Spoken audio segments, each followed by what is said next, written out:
All right. Good morning, good afternoon, or good evening, everyone. I'm extremely honored, humbled, and grateful. And of course, as always, very, very appreciative that we are joined yet again by our great friend and member, even I'd go as far as to say family member of the community, Scott, for another episode of Curiosus Animus. And how are you doing today, brother? I'm peachy. Thanks for having me on again. It's an honor and pleasure to be here. As per usual, you're killing it Thank you. still. I appreciate it so much, man. Well, again, we as we discussed right before we started recording, it just so happens, if you want to talk about flukes or synchronicities, that the topics you want to discuss today fall directly in line with a video that I plan to make separately, but I realized that it certainly would be more appropriate, I think, to do it here as well. So before we delve into my connections to what you're discussing, let's of course lay it out for everyone as to the topics we'll be delving into today. And of course, the floor is yours. Cool. So we are going to be touching on topics that go from just kind of normal things that every day people may be experiencing in their day-to-day lives, but not maybe considering it something in the realm of extrasensory perception or woo, or even Ric Flair level of woo. And we're going to be talking about first and foremost. Let me start screen sharing here. We're going to talk about something that used to happen to me quite a bit when I lived in an area where there were a lot more street lights around. Um, Sometimes people will be walking under street lamps. My sister's in Phoenix area, Arizona, and she says they're constantly turning off when she walks under them with her and her family. They go for walks in the evening. It used to happen to me, and when I was in Olympia, Washington, frequently. I'm sure it's happened to you and a lot of other people. So basically, the way that the street lights operate, on the top there's a photosensor, and here we will be discussing immediately just a brief synopsis of how they operate. The common light sensing component is called a cadmium sulfide photoresensor. Now, they can vary as to what spectrum of light they're more sensitive to, like more towards red, more towards the blue, yellow, green, and so on and so forth. The photoresistor changes the resistance based on the amount of light that hits it. It's a photo Y. And when a lot of light hits it, it has almost no resistance, meaning the electrons flow very freely, and it conducts electricity very well. When no light hits it, it has very high resistance, which means it's very hard for that to happen. And that generally operates a transistor or switch to allow the light to come on or off.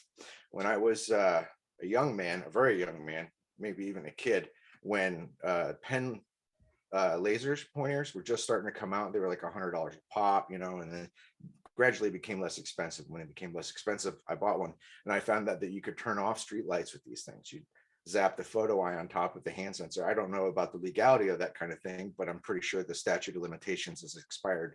So good luck pressing charges. Uh, Nice. yeah, yeah. So I used to turn them off periodically, and so when I put two and two together, that I was having these experiences later in life where I'd be walking along and these things would just turn off. I was like, what is going on? That is so weird. Like, is it my personal bioelectric field interacting with the streetlight somehow? Is it something else? Because the sensor is very high in the air. It's like 20 feet up, right?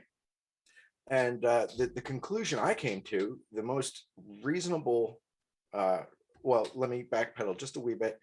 There's also a reset that happens every so often. So they will turn off and just make sure that they're not stuck in an on position. But the likelihood of that happening when you're walking directly under them frequently, uh, I can't imagine what kind of bets Atlantic City or Vegas would be given on that. You know what I I mean? almost as if we're emitting something ourselves to affect Either that. that, either that, or something else is observing you, Right. and it's projecting outside of the visible light spectrum, perhaps in the microwave or deep infrared or deep ultraviolet, something that the human eye is not capable of picking up. And we're And going I to get want to, into that too. before you go on to your point, I want to thank you as well for bringing that up because to the audience, whether watching or listening, this precisely leans into the aluminum spheres, Foo Fighters, and things like that that I'll be covering after Scott lays everything out for us. It'll be a lot of fun stuff today. Moving forward, here, this is where I found out. I was like, well, what could be triggering these things? Like, And so as in my search, I found out that this particular example of the cadmium sulfur cell peaks around 545 nanometers in wavelength, which is more sensitive with the green spectrum, as opposed to yellow, orange, red, or blue. So that out of the way there, and the other one out of the way, we'll move forward into some other stuff, just so that people have an understanding, like maybe things that happen around you day to day may be mundane because Right. they do cycle on and off. There is a chance, someone hits the lottery all the time, you know.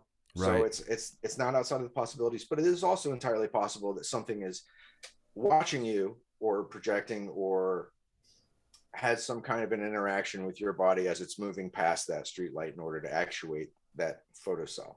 Right.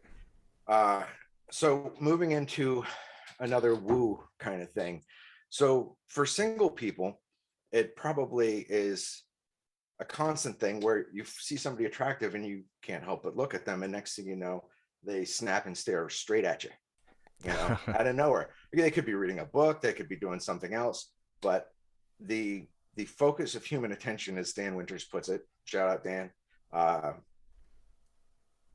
it creates like a connection, Right. quite frankly. Almost as if like Tom Matz, when he would watch the Gray's remote view, the red beam, sort of reminiscent of where that focus is heading towards. Precisely. And Tom Matt is on a whole other level. Like, if you're just staring at someone because you find them attractive, and this dude's remote viewing through the ethers to something else, and it's looking back all of a sudden, right? So when it comes to consciousness or focused conscious attention, it's very frequently that it's a game, peeps game kind of situation, in my Right. opinion. You know, Right. I couldn't agree uh, more. so to move into the science aspect of this, I have a couple of supporting documents here. Let's first define what extramission is. It's a sending out or an emission, right? So your flashlight emits light. There's an extramission of photons from your handheld light device. When you speak, you're emitting the sound waves from your mouth. Correctamundo. Now this supporting document here from Oh my journal, gosh, you beat me to yeah, it. You beat me to it. I was gonna do it. Thank you. This is great. You beat me to it. This is awesome. yes, journals.sfu.ca, right? And for those who are watching, you can pause this and look this up for yourself, because I'm not going to be reading the entire thing. It is heavily scientific, and I will be jumping to the end just so I don't point out my own ignorance or uneducation, diseducation, something to that degree. Abstract. The author presents evidence supporting the hypothesis that the human ocular extramission or emission, the emission of the brain waves through the eye, can be detected using QEEG equipment or two-channel neurofeedback equipment. A high impedance electrode housed inside of the electromagnetically insulated goggles was employed that makes no physical contact with the body and is about 2 centimeters in front of the pupil. Readings were taken with two-channel biofeedback equipment with a QEEG. The waveform of the ocular extramission in physiologically active compared to the reading from a control electrode suspended in space in front of the goggles. It is similar to the waveform in the frontal leads in overall structure and in the appearance of the eye, blink, and muscle. Excuse me. Maybe I need glasses, damn. In the eye, blink, and muscle artifact in the tracing combined with an absence of heart artifact. The waveform for a control electrode showed only consistent high frequency, low amplitude background, and heartbeat artifact. It may be possible to study a variety of disease states by recording ocular extramission or emission using a high impedance non-contact electrode, which also speaks to reflexology, where people detect different things in the iris of the eye and how color changes affect the body in different sections of that.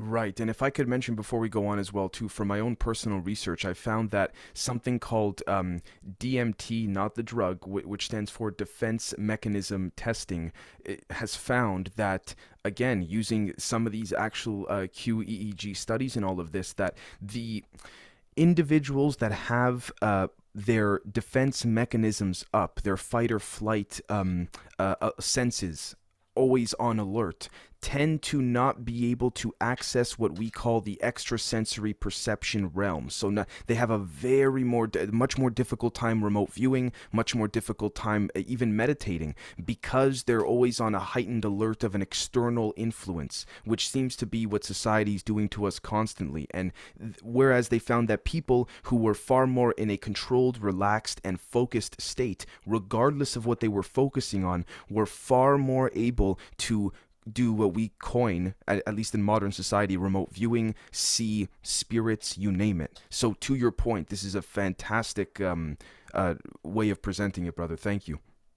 Dude, yeah, you just dropped a bomb. So that's yeah, that's very I only apropos, and it dropped the bomb speaks, because you were able to initially light the spark. dude, that it speaks volumes as to what is presented to us on a day-to-day basis in the media No pun environment. intended. Speaks volumes. Yeah, indeed. So, in conclusion of this study, which you may read at your own leisure after pausing and looking it up, it is possible to detect human ocular extramission at a distance of about 2 centimeters. So, perhaps outside of 2 centimeters, it transverts into the ether or the just plain magnetic spectrum instead of the magnetic spectrum, electromagnetic spectrum. Excuse me. Using a high impedance non-contact electrode housed inside an electromagnetically insulated goggles, so that it's much like Ingo Swann and his Faraday cage, right? It's insulated from the outside, so it can find its own path. Using the feedback system, the extramission waveform is distinctly different from that of a of a control electrode suspended in place of front of the goggles. It will be of interest to study the properties of ocular extramission in a variety of disease states, and also potential roles as it may play in evil eye beliefs and other anthropological phenomena. That's fun. Evil Eye, if I could give some context to at least growing up with an Italian background, that's called, in Italian, I believe it's called malocchio. And essentially, it has to do with someone giving you negative, really thinking about a particular person. In this case, for example, I'll be thinking of Scott all day, for example, but not in a positive way, wishing him harm, ill intent, all of this. And again, that speaks to the focus of intent. That seems to be something that currently, what we refer to as the modern human establishment seems to be trying to yank us away from even realizing. But again, this speaks to the consistency of the intended focus of intent, imagination, chi, prana, whatever you want to call it. Indeed, that we're most certainly more powerful than we know, and have a lot less control than we ought to. Because if we're not in control of our own thoughts and minds, then someone else will gladly take the reins for us and tell us how to think and feel. Right. Message. So, moving forward, sally forth. We're going to move into the actual anatomy of the eyeball a little bit here. I'm going to move this guy over yonder. Here we are. Both of the photosensitive rods and cones from regularly spaced mosaic of cells across the entirety of the retina, bar the absence of rods in the fovea centralis, which is the section of the eyeball directly to the rear of the pupil, where your focal vision comes into play, right? Like when you're staring at something, you have high definition, high resolution, you can tell all the colors apart. Whereas the peripherals is not so much, right?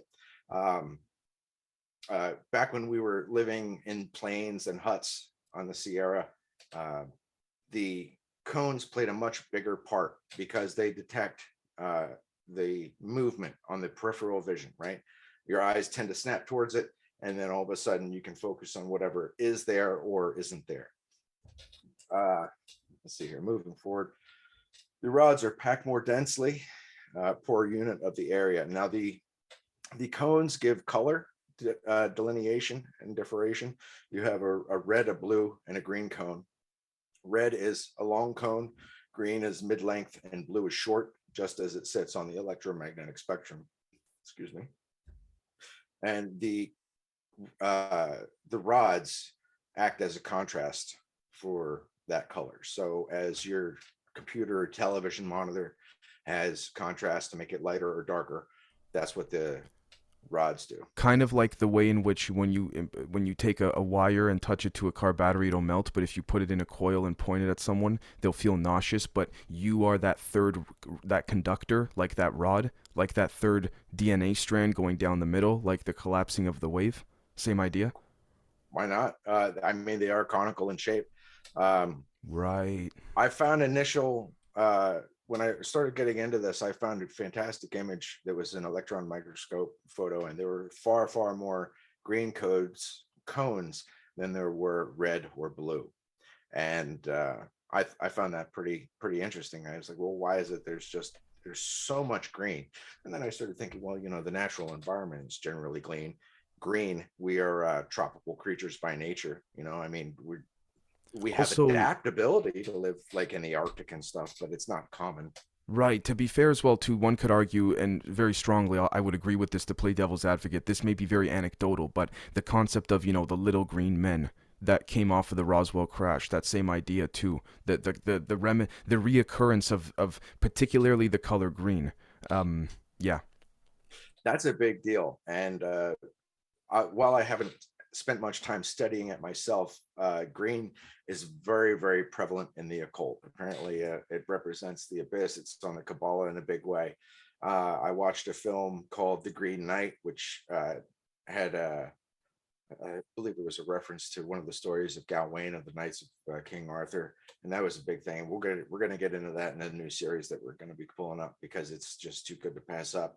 Green is the color of both rot and rebirth. I mean, it is the color of mold and slime, and is the color of new buds and fresh grass in the spring. So cool stuff. Which may be why there's so much of those cones versus the red or the blue. And as those, well, we'll get in here. The rods and cones are easily distinguished by their shape from which they derive their names, the types of photopigment they contain, and by distinct patterns of synaptic connections with other neurons around them. What these things do is they convert photons into electrical signals for your bioelectric system to interpret. The nerve cells are present throughout the human central and peripheral nervous system and fall into three main categories: sensory, motor, and interneurons. Rods and cones are both sensory neurons. Rods don't produce a sharp image as the cones cells because they're more connections with other types of neurons.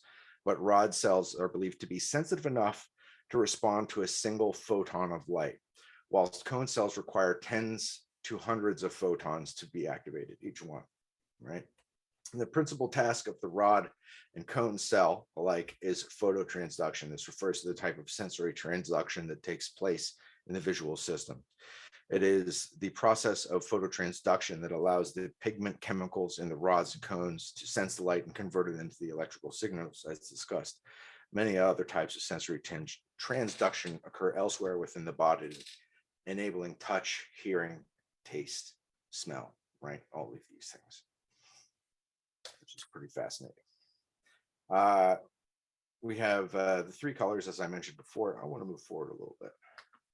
So we have the green here, right, which is the vast majority of our cones. And then there are blue and red. And the amount of photons that are bouncing off of other things and coming back to us, showing us what color they are, is how we determine that.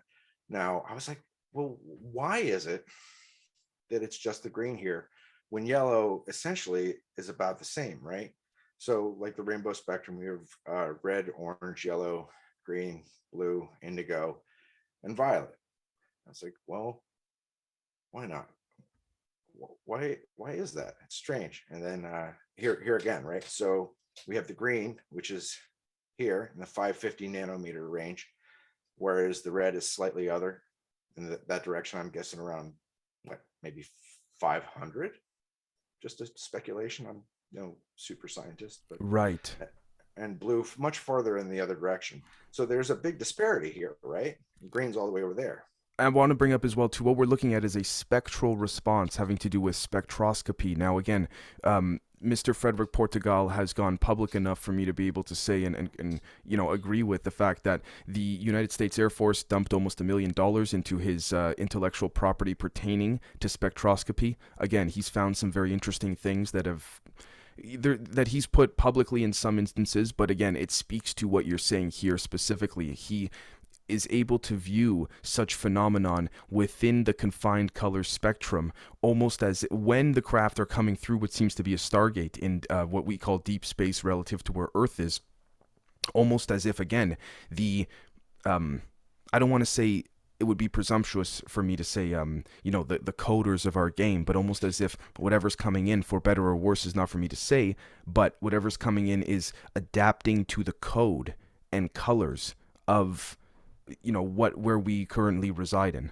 So to your point, this is a fantastic example. Yeah. With that big disparity between these red and blue being the polar opposites here, green is far towards the red there. I was like, well, why is that? Right. And then I started looking at the cones under an electron microscope image, and they're yellow. So that fills Huh. some of the other aspect of it in, but which is strange still to me, because I mean it's closer to green and red than it is to blue. Right. So when I talked to an ophthalmologist at one point, I was like, listen, sometimes I see things out of the corner of my eye, and he's like, oh, well, what that is. And he went immediately into, this is my training, and we frequently default to the level of our training. And he very well may be right for a lot of people. I was like 32, 35 in that area at the time. And I was telling him about it. I was like, once in a while, I see like these shapes, like just like kind of a dark thing. He's like, what's happening is there's a protein in your eye, and it becomes coagulated like a jelly. And there's a mass of it, and the light shines in and it hits that, and it casts a shadow on that corner of your eye. And so, you look there and there's nothing there. Well, there was never anything there. It was a shadow on the inside of your eye. And that is a possibility. Maybe more frequently than not. But also, now that we know that the cones are sensitive up to a single photon, perhaps it is detecting things in your periphery that when you look there, because those color cones require, up to hundreds of photons to Right. actuate, it's picking up something because the rods are more sensitive than the cones. Interesting. Sort of like the conductors are more, yes, more again, just for the audience, we're just speculating and exploring ideas, not saying this is what is, but it almost as if the conductors of the rods are readjusting to something that's supposed to not be visible to, again, potentially the gorillas in a cage. So the way I understand the way vision works for our environment, light bounces off of surfaces and then back into our eyes, right? And so if it's bouncing off of a surface back over in a different direction to our peripheries, where the majority of the cones are, because straight in the fova centralis is where the majority of the rods are on the outside, and the cones are more towards the center, where you get a lot of the color and definition. So like my peripheries are right about here, because the lenses are convex, right? They're Right. convex, and so they take a lot of things and they bend it inwards. And so all the way out here, right, just about right next to my head, you still have motion. You can pick it up. I can't pick up a lot, but I can pick it up. Why wouldn't something that is able to bend light? I Right. mean, to bend every photon seems like a feat. Right. Right. Why wouldn't some be able to escape? Right. Just a question, just speculation. Absolutely. Absolutely. So moving from that, also I came across this, which I thought was pretty interesting. We'll move on up a little bit here. So sciencefocus.com. What color is the sun really? Hint, it's not Right. yellow. Get out of here, Right. advertisement. So it says it emits light over the whole range of wavelengths, right? And then some. It goes into gamma and microwaves and radio waves. In fact, it does so in all parts of the electromagnetic spectrum apart from gamma rays. I guess I was wrong. The peak in the sun spectrum can be used to derive its surface temperature, about 5,780 Kelvin, roughly 5,500 Celsius. The same process can be used to establish the surface temperatures of other stars. Now, the peak wavelength in a spectrum is also generally determined by the object's apparent color. So, for example, cooler stars appear red and hotter stars appear blue, which also speaks to the Doppler effect, right? Light moving toward you appears more blue. If it's hotter, it's emitting more, right? If it's cooler, it's emitting less, right? Red light, red is moving away, blue is moving towards. That's how I understand it. With orange, yellow, and white stars in between. For the sun, the spectrum actually peaks at a wavelength that we would normally describe as green. So I thought that was really interesting. 100%, because there's parallels here that actually I want to let everybody know. Talk about synchronicities again. I'll present on my end as well after Scott's done with his presentation. That's gonna just fall into place in that regard. It's pretty awesome. So I'm a little bit remiss that I didn't put this together before when Dan was on the last episode with the pentatonic scale when we had discussed that. I noticed in my notes here that the pentatonic scale uses the first, second, third, fifth, and sixth notes of the major scale, which has 7 notes, right? So right, using the first, second, third, and then fifth and sixth, it's Fibonaccian, essentially in sequence. So you have 1, 2, 1 plus 2 is 3, 2 plus 3 is 5, and then 6, right? Which I suspect is the last preceding note or moving forward, just like when we had discussed in the first episode with the chakra system. It goes red as the root, blue, and then violet is the top note, right? The top color. Right.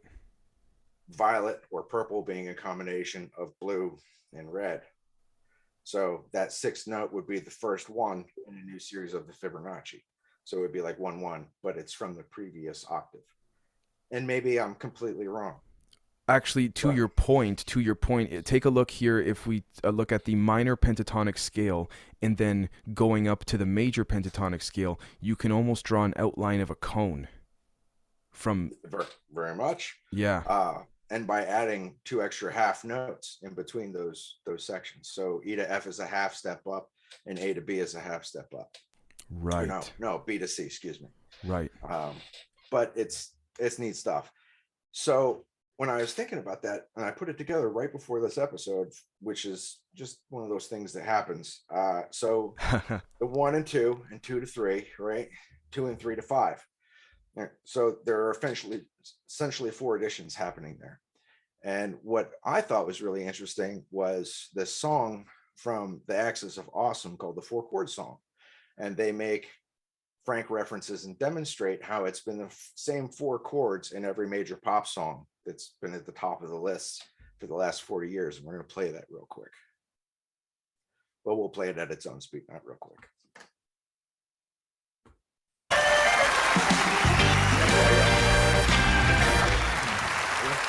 Good evening, ladies and gentlemen. I'm Jordan. I'm Lee. And we are the Axis of Awesome. And I'm Benny. We've been a comedy rock band for close to 40 years now. And all that time, we've never had a hit. Yeah, but you guys know why. Why? Because we never wrote a 4-chord song. What's that? What's a 4-chord song, Benny? Well, all the greatest hits from the past 40 years just use 4 chords. Same 4 chords for every song. It's dead simple to write a pop hit. Just 4? Yeah, these 4. Here. 1, 2, 3, 4 chords. Sorry, let me That's get all you this need to straight, write a- Chicken Little. What you're trying to say is you can take those 4 chords, repeat them, and pump out every pop song ever. Is that what you're saying? Yeah. Fuck off. Yeah, fuck off, Chicken Little. Just listen. Do you recognize this? Yeah, that is Don't Stop Believing by Journey. It's a great song. Very There's original a few more that song. fit. Check it out. My life is brilliant. My love is pure. I saw an angel. Of that I'm sure. Well, that's just 2 songs that are similar. That's not a Forever young. Three. I'll be forever young. I won't be that yours. This is the way you left me. I'm not pretending. No love, no hope, no glory, no happy ending. 'Cause you were amazing. We did amazing things. If I could, then I would.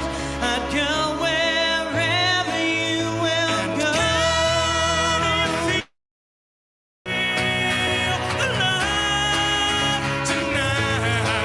And she will be loved.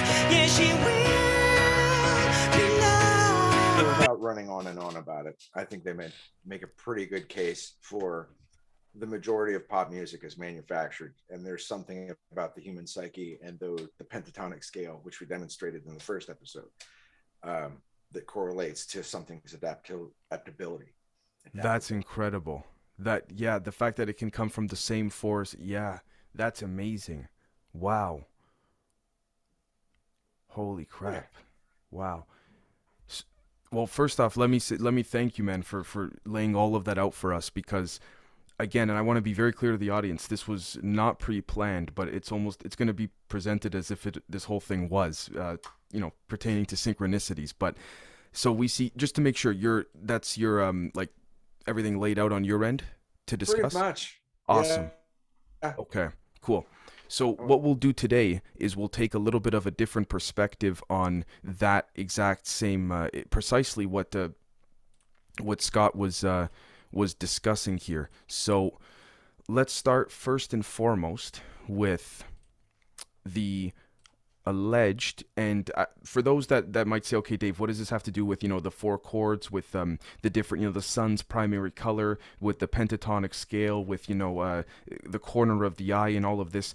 It all has to do with harmonics, photons, and light waves. So that this speaks directly to what Scott was discussing. So what we'll do here is I will share my screen with a little bit of as Scott was doing his presentation, laying everything out, a little bit of a prep of my own. So we see here that this is allegedly, again, these aluminum spheres that have been found to be crashing, in Latin America, places like this, which also seem to have a lot of UAP, crashes, UFO crashes, almost as if the United States is kind of using Latin America as or South America as kind of their place to take these things down, so that it's not as noticeable in the West or in Europe. But anyways, we see over here, for example, again, we see craft that are constantly seen, almost as if there's like a split down the middle. In my opinion, it speaks to, again, the angle of, collapsing the wave and all of this, irrespective to harmonics and scalar commensurability and the fluctuation of those waves. Now, here's what's interesting. We see here, mystery sphere, just a steel ball in Jacksonville. Associated Press, the United States Navy, says a mystery sphere found by the Anton Betts family is only a stainless steel ball made somewhere on Earth, but the object's discoverers won't give up the notion that it's from outer space. Maybe we've just become over-attached to it, but the ball is odd, and even the Navy called it a Mexican jumping bean. Mrs. Betts said Sunday, "Who could say what's on another planet? Even speculations have been proven wrong. The Navy says what it isn't. They say it isn't an explosive, so we still want to know what it is." And again, Mrs. Betts said an expert from Omega-1, a research firm based in Baton Rouge, Los Angeles, again, everything pertaining to the state of California, Anton Set, the Temple of Set, Anton LaVey, Jack Parsons, Michael Aquino, all of that, examined the sphere for about 6 hours Saturday. And again, interesting that 6, there's that number again. And after the 6 hours, he found, quote, radio waves coming from it and a magnetic field around it, end quote. Now, what's interesting is that the family said the 22-pound object appeared one day recently outside their home on Fort George Island. The sphere moves strangely, and when rolled away, comes back, they say. Navy spokesman Chris Berninger said the sphere is hollow with a 1/2-inch shell of high-grade but common stainless steel. It is 8 inches in diameter with no seams and only one small triangular mark on the outside. Again, let's take a look at just this article alone. We see First off, the family said the 22-pound object, kind of like the 22 problems in physics today. Maybe that's a bit of a stretch of a leap to correlate it to, but we find here appeared outside of their home and it moves strangely, and when they roll it away, it comes back. Interesting that the Navy spokesman Chris Berninger said the sphere is hollow with a 1/2-inch shell of high-grade but common stainless steel. It's quite possible, just like the the alleged magnesium bismuth piece and all of that they say was shot down from or was found from an alleged craft and all of that, and what's the uniqueness of it. And again, just like Jacques Vallée said on Joe Rogan's show when he went on with James Fox, for example, you can say that, okay, the certain subatomic particles, which I don't even like to use the word atomic because we know now at a quantum level it's far more than just a cloud of electrons and all of that, but and particle fluctuations, if engineered, re-engineered at the subatomic level, you could say, okay, well, it's more pure than the Dow standard of different variability and metallurgy rates, if you want to call it, within various laboratories around the world. And then you could say, okay, well, I can to be fair, we can't say this is non-terrestrial or extraterrestrial or intra or unit crypto-terrestrial, because a scientist could just say, well, I can refine it to being better than the Dow standard in my own laboratory. It's like, okay, but here's what's interesting about all of this. The sphere responds to music, harmonics. It starts to jiggle on its own. Now, this is when it's going to get really, really interesting. And I didn't think much of the Foo Fighters. I thought, just like many other things, they could be probes, they could be, we're not sure. Now, what's interesting is that I'm not going to play the video just because I didn't actually pull it up, whereas I actually know probably best I didn't. But many years ago, Stephen Greer, and again, I have to give him credit where credit's due in certain efforts of his, went to speak with Hal Puthoff. And Dr. Hal Puthoff claimed as well that he's like, these spheres are possibly probes from a far off civilization. That was a very clear hint in my personal opinion. And again, the fact that the Navy is claiming that these spheres it's nothing to see here, well, I find that quite peculiar, particularly because these leaked Navy photos show, again, we see the cigar craft leaving the water. Now take a look at this. There's a sphere right there, there's another sphere right there, and there's another sphere right there.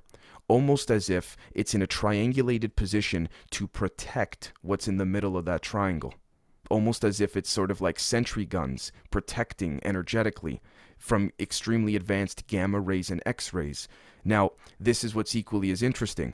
We see here the photo from Jeremy Corbell that was recently, I believe last summer, was released by an Air Force Navy pilot with their iPhone. Notice something if you look very closely.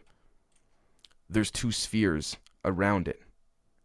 Again, now the third, I want to be very clear, not to say that I'm just making up a third sphere, but there's always three, always in the formation of a triangle. You might say, okay, Dave, why is that the case? Well, again, let's take a look at this one over here, right? We see three rods, going to your rods example, your rods correlation, Scott. Again, as if they're conductors of some kind for multiple different purposes. Now, I want to be clear. I'm not saying that this is always what is the case that everyone sees. I'm just saying this is potentially one amongst many possibilities. I'm not saying this is what solely is, because, again, now we see here the crashed alleged craft, Millennium Falcon as it's been called, that's been seen on Google Earth and all of this. What's interesting is that not a lot of people know this. It's been alleged that when found, there were three spheres surrounding it in a triangulated position. Now, not only that, let's take a look over here. Many different pictures of, again, Arroja la Espera, which translates to throws the sphere. Three spheres are coming out. Again, always the three. So the question becomes, why three? We see here from World War II, there's a disc and three spheres protecting it, surrounding it almost. We see over here as well, let's enlarge this picture, right? Again, not saying this is all the same thing. It's quite possible that, there's a difference between probes, craft, you name it. Sort of like there's a difference between taking the little Fiat out, for a quick little drive, or taking the Prius out compared to, I don't know, bringing out the Chevy, the 4x4. Same idea, Scott, right? Yeah. Scout models versus armored vehicles. Thank you. Perfect. Now, Yeah. again, this speaks to your light spectrums of the different craft that seem to spawn in and out of visibility, whether it's viewed and visible with our eyes, or whether it's being viewed with different spectroscopy tools or mechanisms. Now, this is what's interesting too. It's been alleged as well that when John Dee summoned with Queen Elizabeth I this sort of metal figure, if you will, which seems to correlate to Philip Dick, discussing Philip K. Dick, his information downloads that he wrote to a friend about how there's a plasmoid intelligence that is battling a sort of metallurgy-based intelligence, seems to be reminiscent of the exact same type of different faces that are seen during poltergeist activity. Now, what's interesting is that it's been stated by Dr. Eric Davis that he said, and I quote, "You always, always, always have poltergeist activity with UFO events, regardless if one notices it or not. Almost as if there is a light spectrum bending in correspondence to the appearance of the main ships or the main craft in between the triangle." Okay, now what's interesting here as well is that if we jump to, again, the ancient times of humans and all that, we see the cone, as Dan Winter calls it. We see the serpent in the cone, right? The Naga, almost as if, again, these more superior beings are disseminating a type of, I guess you could say, system, reality, you name it, and we are propping it up, whether it's representative of our subconscious or anything like this. And not only that, look at this cylinder. Tell me that doesn't look like this. Somewhat. So, again, there are cylinders that have a little bit more of a cone design to them, a little bit thinner, narrow on one side compared to the other. Now, I haven't even gotten to the, I guess you could say, to the best parts, if you will. But did you want to jump in, Scott? It seemed like... You got some really interesting stuff here, Dave. The parallels are pretty interesting. And you started talking about the spheres of stainless steel. So stainless steel, as my understanding of general stainless steel, there's when you have iron, right? Just plain old iron, which is a heavy metal forged in the hearts of stars. It's also all throughout our bodies and our brains and stuff. If you add carbon to that, then you get carbon steel, right? Carbon steel holds a very hard edge. It's very tough. In order to get stainless steel, they add nickel to that. Huh.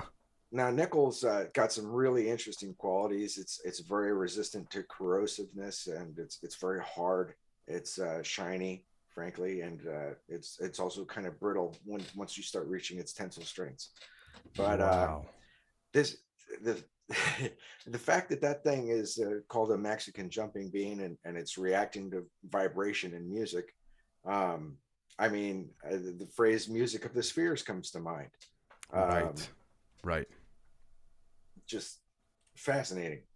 Thank you. I mean, well, let me say as well too that a little bit of a preview. We will be having somebody come on in the near future, in the coming days or weeks at most, pertaining to breaking some of this down even more for us. But I also want to mention as well too that we see here, for example, let me pull up very quickly the Foo Fighters UFO, and what we'll find is that, again, I will then use the sketchboard to sort of explain what we're seeing here. In my opinion, what we're seeing pertaining to all of this in general, these Foo Fighters and all of that, is a microwave-based X-ray gamma ray system, if that makes sense, because they seem to go in the formation, whether on the macro or the micro, which I'll be sharing my screen here right now, of a microwave oscillation, if that makes sense. They constantly seem to be in a state of alignment that has to do with what we call scalar commensurability using tensor physics. So essentially what they seem to be doing is, again, using extremely advanced microwaves, X-rays, gamma rays, and all of that in order to disseminate a particular, I guess you could say, frequency, light wave spectrum relative to the experience of the individuals having it. And so what's interesting is that speaks again, Scott, to your light waves and all of that. But if we search up, for example, let's see if we can find it in real time. Let's see, red eyes UFO. Let's see if that does.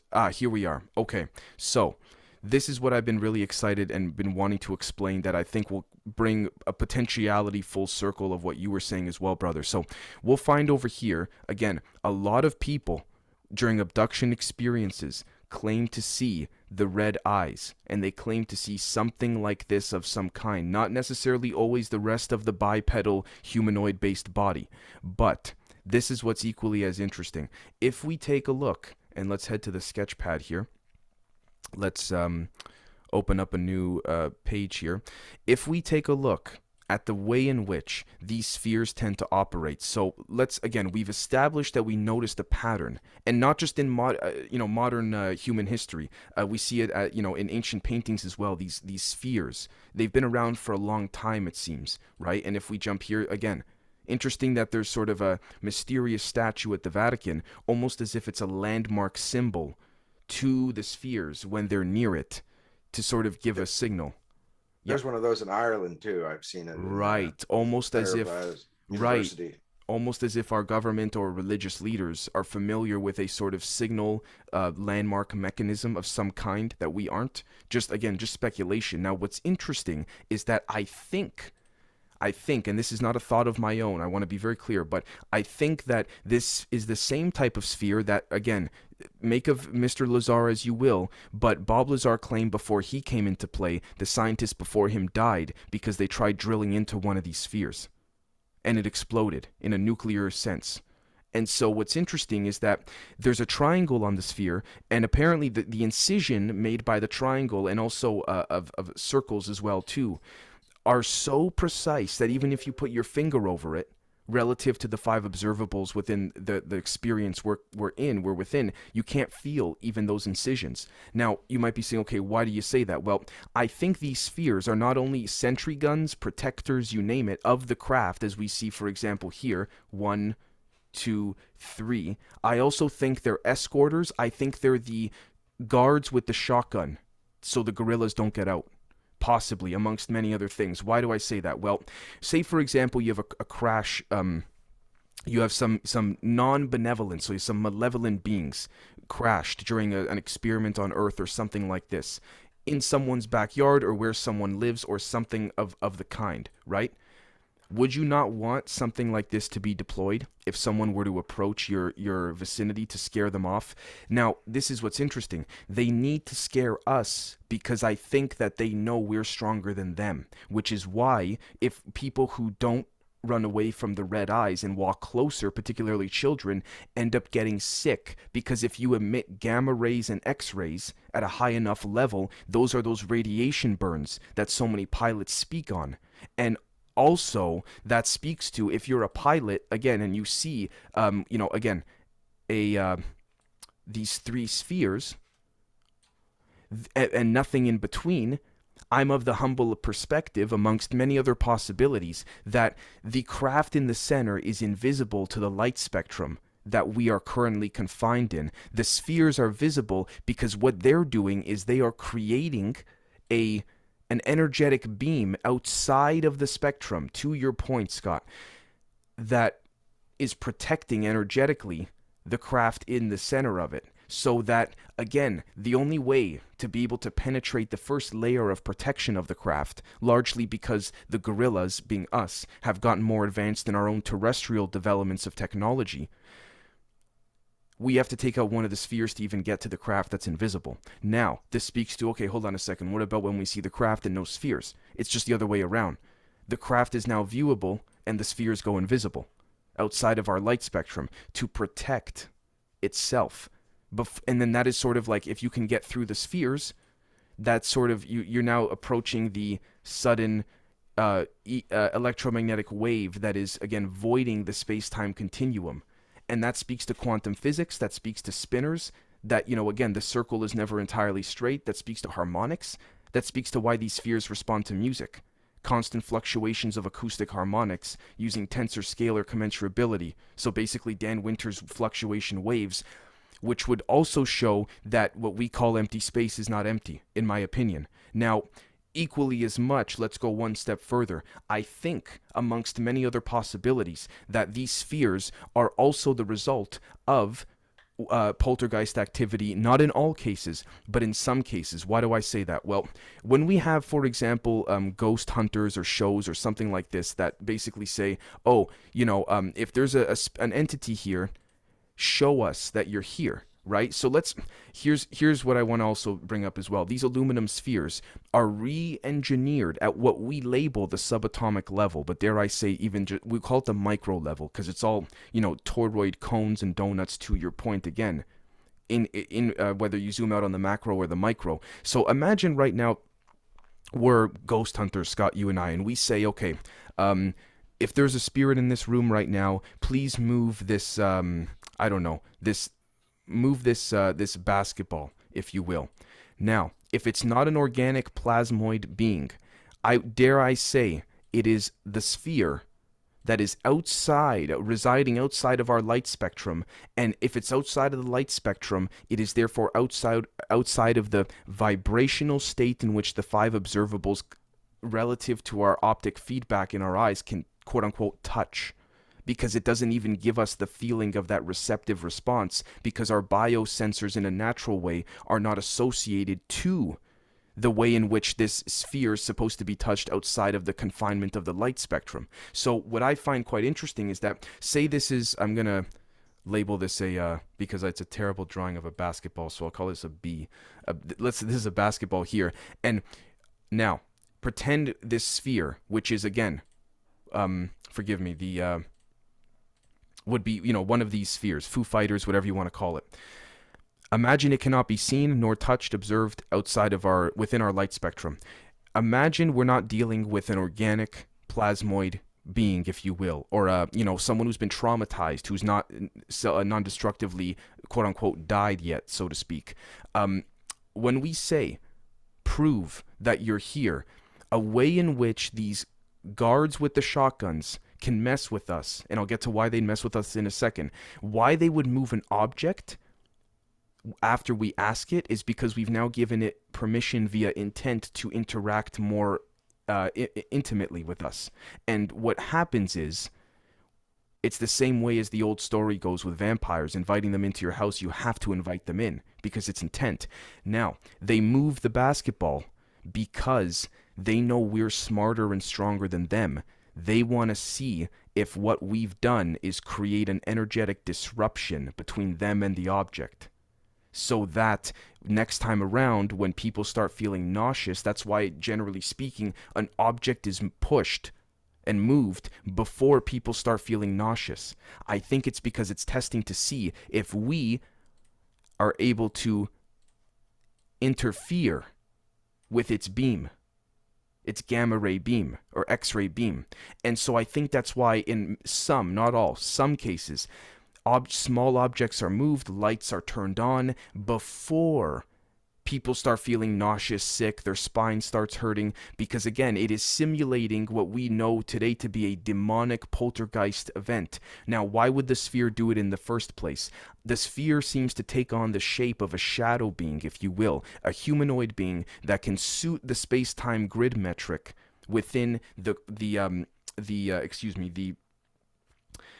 within the space-time continuum of what has been called the Levi-Civita metric, which is named after an Italian physicist who talked about, again, if this is the space-time grid in yellow here, it needs to be linear and straight.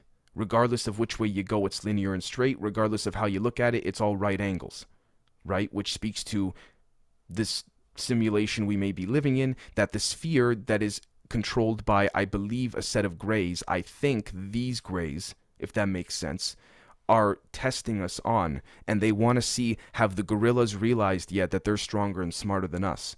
And so that's why they realize, okay, if there's no interference from the beam from us to the ball, the object, there probably won't be one from probability, right? Just using basic probability, there probably won't be one when we try and make someone very sick or feel, pardon my English, shitty, using that same mechanism, if that makes sense, right? So it seems like, again, it's a testing ground before it attacks us in that regard. Now, the question becomes, why would it attack us? Why would it do all of this? Again, it seems like it is part of a non-physical, non-material mechanism that's been on this planet, at least on the surface, for millennia, because there's ancient paintings that talk about the aluminum spheres. Again, we have these suddenly very mysterious, but oh, don't worry, it's just art outside of the Vatican, like you said, in Ireland, I believe. It's the same idea. So I think what it's doing is using outside of the light wave spectrum that in some cases, with people claim, to your point, see with the corner of their eye this face. The long nose, the eyes, sometimes the size of the eyes change, but I don't see the difference between that and these guys over here. So again, just a theory, but I think these spheres are multi-purposed. I think they're to protect craft. I think they're to distract, to deceive. When again, there's been a Russian report from the Soviet Union rather, that claimed that Greys walked out of their main craft, 3 spheres surrounded them, and then put them into a ball of energy, and they just exploded. It's also been shown, Middle Eastern footage. To what extent it's been verified or not, I'm not sure. But again, of crashed craft and then 3 spheres coming to go retrieve it. And then all of a sudden, when the 3 spheres show up, all of a sudden there's a sudden flash, and even the craft that crashed itself is gone too. After the 3 spheres appear, almost like it's a pickup call. It's like a waving a signal, sort of like, hey, I need help. Can you send the recon guys for us? Same idea. And it seems as though it's a multi-purposed mechanism to scare us, to keep us under control, to be able to influence us in ways that we don't know. And you might say, how? Well, again, this exact same sphere was also seen at the Queen's Jubilee just a couple days ago as of the day we're recording this. Again, that, in my opinion, that ridiculous thing. But the point is that it was seen. And so, again, as I understand it, I could be incorrect, but I believe 3 of them were seen. One of them, someone got very good on very good camera footage. Different sizes, different, I guess, appearances, if you will. But again, they seem to be reminiscent of some type of nuclear-based gamma X-ray advanced light bending apparatus that does all of that. So again, I want to thank you, brother, because that's basically the that adds basically to everything that you introduced. I have to pull out some drop feeding stuff, dude, because I'm an older dude and I've seen a lot of old horror movies from back in the day. Please. And this speaks very well to a series called Phantasm, ironically enough. So right. Phantasm, Phantoms, fantasy. Poltergeist. Yeah. So this series is essentially about this entity called the Undertaker, who came from another dimension. He if you were to watch the series, spoiler alert, in order to transform himself from this plane to go to the other dimension where he's from, he has to travel through these 2 apparently stainless steel columns. Walking through them, he's instantly in this other place. Wow. He has 3 spheres that act as sentinels. Yeah. Oh my gosh, you're kidding me, bro. Here we go. Viewer discretion alert, this gets kind of gory. So we're going to go ahead and play this. First he took Mom and Dad. All right. You hear that? He took Jody. Yep. Cool. Now he's after me. That tall man of yours did not take Jody away. Jody died in a car wreck. Wrong one. Hold up. Let me back this up. Back it up. All right, big balls. Here we go.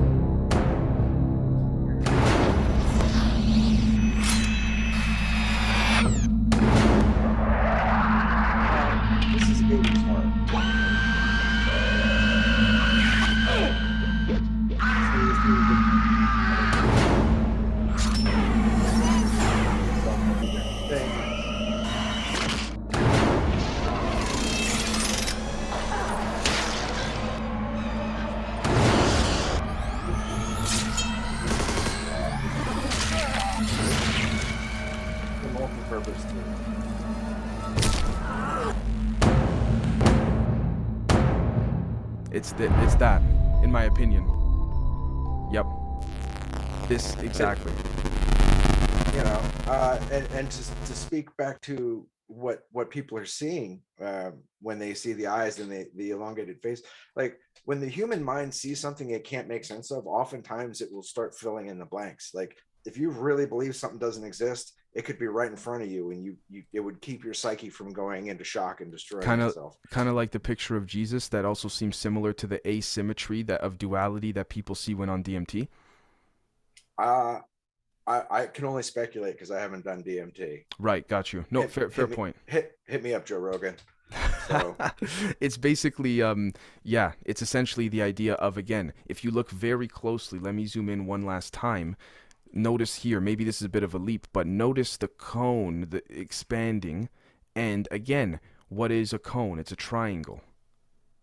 Sort of like those spheres, as multi-pronged, multi-purposed, need to suit itself to the space-time grid we're in, which explains the cube, the triangle, and the circle being so reminiscent amongst many other things, in addition to this right over here, the idea that, again, you have...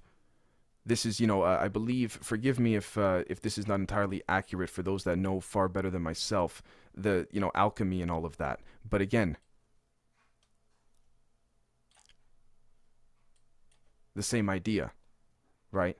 So regardless of if you want to put the, the sphere outside the triangle in the sphere, the cube, it doesn't matter, because it's suiting a linear space-time grid that a light spectrum, to your point, is shooting at us, if that makes sense.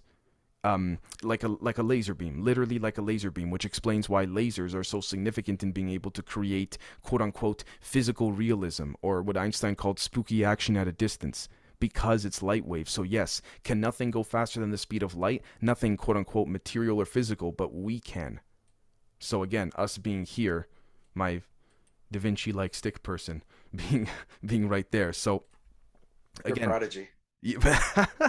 Yeah. Right, exactly. So I mean, I think this is if you think maybe it's probably best to wrap this up, just because we covered a lot and it's been very dense, but unless there's something else you wanted to touch on.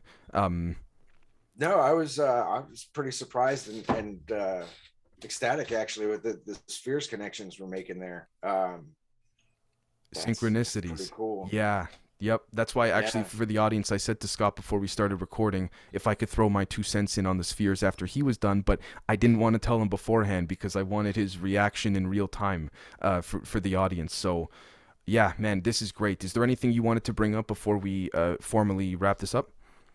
No, just looking forward to more wonderful and great things from mental work and effort together. So, Absolutely. Couldn't agree more. Well, thank you so much, everyone, for tuning in, and we'll catch you all next time around. Thank you.